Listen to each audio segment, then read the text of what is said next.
皆様こんにちは。ジオラマ制作担当のアトリエモリジです。今回は10年以上前に制作しました Z ゲージのトランクレイアウトをご紹介いたします。この作品は私が初めて季節感のある風景を作った作品で、秋の風景をジオラマ化しました。この動画の本編は制作編、完成編とチャプター分けしています。よろしければ最後までお楽しみください。この作品は猫パブリッシング社刊 Z ゲージパーフェクト入門に掲載していただきました。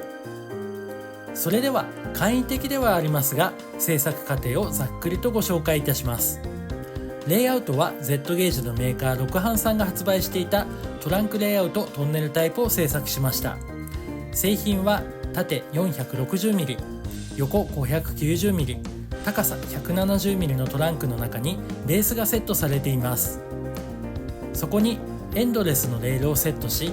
左右にレールの延長・接続ができるようにポイントを2箇所設置しました。コンパクトなレイアウトにインパクトを出すために、エンドレスの内側のカルデラのような場所に池を再現し、外側には水路を設けて砂防園庭を再現することにしました。今回の動画化にあたり久々に画像を見てるんですけど、昔から砂防園庭好きだったんだなーって再発見でした。制作はベースをトランクから取り出して進めました。ベースの白色が透けて見えちゃうのって興ざめなんで、三輪になる場所は茶色、そしてポイント周辺とジオラマ手前は線路の割合が高くなりますのでグレーに塗装しました。続いて山の下地に黒の紙粘土を熱波して、その上からカラーパウダーを散布しました。トーンは少し落ち着いた感じが出せるように赤茶色にならないように意識しながら巻いています。また少し黄緑が混じるように意識しています。レールを配置して試運転を実施しました。初めて Z ゲージのジオラマ制作をしますのでドキドキでした。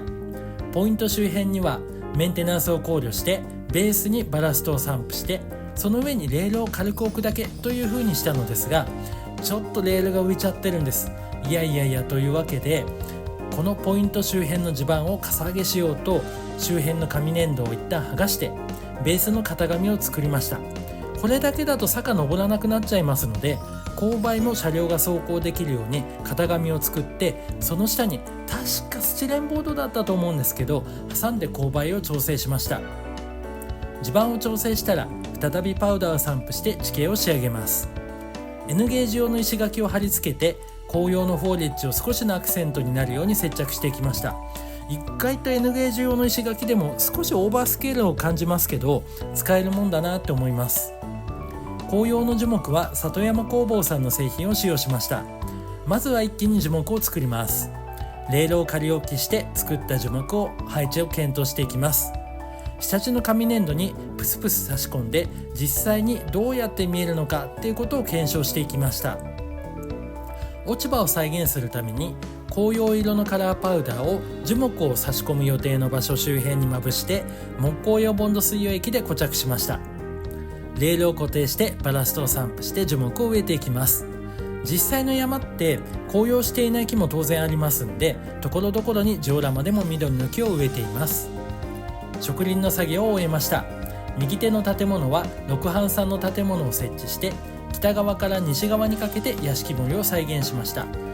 僕の住んでる仙台周辺だとイグネって言って屋敷森が結構発展してて、それを参考にして作っています。水路周辺、池の周辺など樹木のない場所は達人芝で草表現をしています。続いて池にリアリスティックウォーターを流し込みました。乾燥しました。地面の表面が艶やかになってる程度で、池の厚みというか水の深みを感じないような状況です。なので池に深みを持たせようかなっていうことで上から塗料を塗ってみました。その上からグレインペイントアクアシリーズを塗りました。お察しのいい方もいらっしゃると思うんですけど、ちょっとこれ雲行き怪しく感じませんか？いやもうほんとその通りで、写真撮影やめてしまうぐらいの仕上がりになっちゃったみたいで、ちょっと記憶が曖昧なんですけど、だんだんやりながら思い出してきたんですけど、まだこの頃って私人ができてなかったんで、キーってなりながら池を剥がしたような剥がさなかったような、いやそんな記憶があったりなかったりってどっちだよって話でごめんなさいなんですけど、画像を見ててほんといろいろ思い出してきました。これ結構大変だったような気がします。ただ半泣きで作ってたのはこれ間違いないです。もう一回地面を作り直してるんですけどいやなぜか質感が異なっちゃって変なツヤが出るんですよ。もうこれしかも直せないんですよ。いやもうね本当に臭いものには蓋をしろっていうことで、水底を塗っています。いやもう本当にね今度こそうまくいってねお願いっていう感じで願掛けながらリアリスティックウォーターを流し込みました。いやもうほんと10年以上昔のことで何が起こったかははっきりとは覚えてないんですけど、いやもうこの画像が次に何が起きたか全てを物語っています。再び剥がしてやり直しました。いやもうほんと次見てください。これ予期もしない色味、10年以上経った今なら周辺の紙粘土とかパウダーの色素がにじみ出してきたのねとか想像できるんですけど、この当時そんな知識も経験もなくって、もうガクブルな自分がただただ立ち尽くすだけだったのではないかっていうことを想像しています。思い出しました。ベースに穴が開いたら嫌だなってひたすら危機感を抱いてました。今度こそっていうちょっとおどろおどろしい感じで地面を塗っています。ちょっとリアリスティックウォーターを流したんですけど本当大丈夫って感じでした。この間もやっぱりいろいろと起きた様子だったんですけど、ちょっとはっきり思い出せなくって画像は残ってるんですけど省略させていただきます。あまりに難産だったっていう言葉でしかほとんど記憶が残ってなくって、ただただこの池表現は学びが多かったと記憶しています。農家の庭先には畑を作りました。自分でもちょっと作ってて忘れてたんですけど支柱も作ってたみたいです。全然覚えてませんでした。それ以外にも小物類を配置しています。こちらも完全に忘れてたんですけどホッチキスの針でガードレールを再現しています。また農家へ至る線路の踏切を渡った道は線路の築堤から農家に向かって下り坂になっています。学びの多かった今回の作品、ベースをトランクに戻してなんとか無事に完成しました。完成したレイアウトの全体像です。一旦字幕を消しますのでしばらくの間画像でお楽しみください。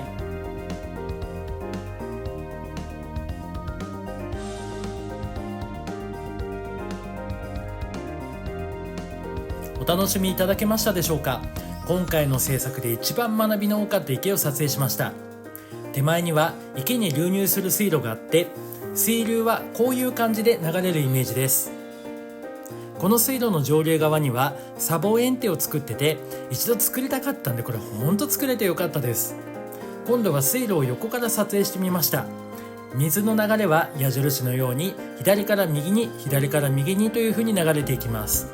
砂防堰堤の左側の上流の水流が一段高くなっていることがお分かりいただけるでしょうか。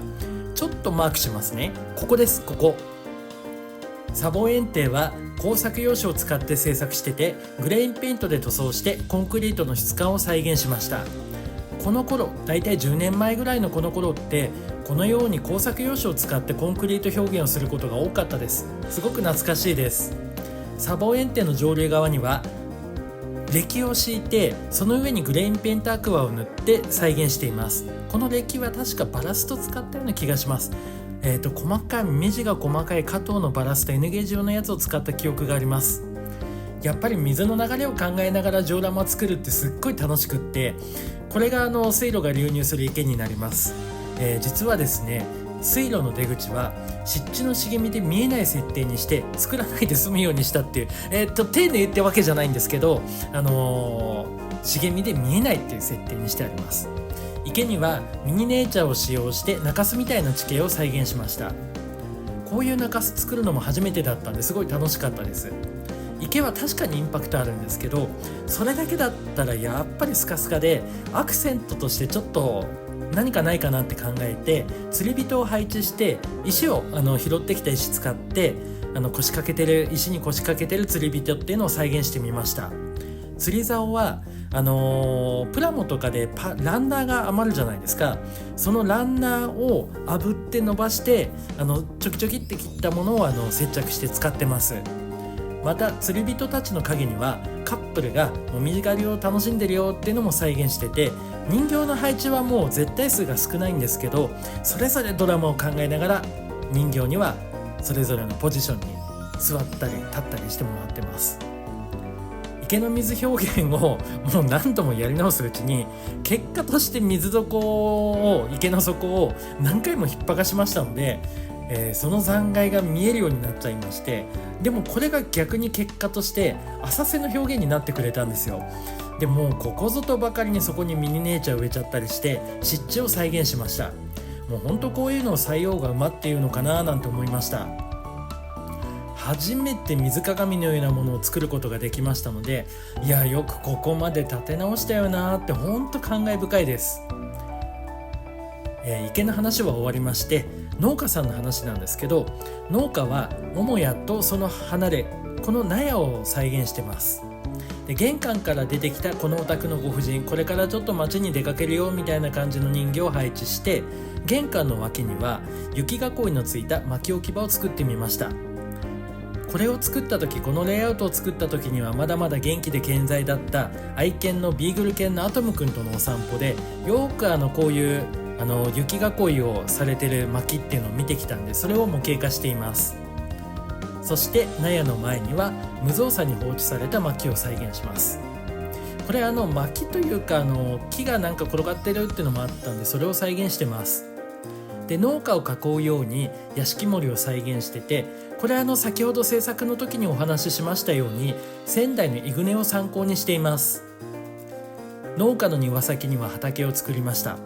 左側の畑には畝に作物が育っている感じを再現して、右側の畑は支柱を立てて作物を育ててるっていう様子を再現しています。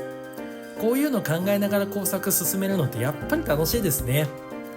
畑では近所のおばちゃんと世間話をするおばあちゃんを再現してて、2人は焚き火に当たりながらお話をしてるっていうイメージです。そして線路から降りてくる坂道には池に向かう人たちを配置していまして、この道沿い山神様でしょうか、石碑を配置しました。これも愛犬ウォーキングで見てる光景を再現してて、やっぱり外に出るといろんな情報を得ることができてすっごく面白いです。この小道は農家の前を通って線路に行き当たるんですけど、この路線すっごいローカルっていう設定で、皆さんはここから線路を渡って池に行っている、踏切ないんだけどみたいなね、そんな今では考えられないような設定にしました。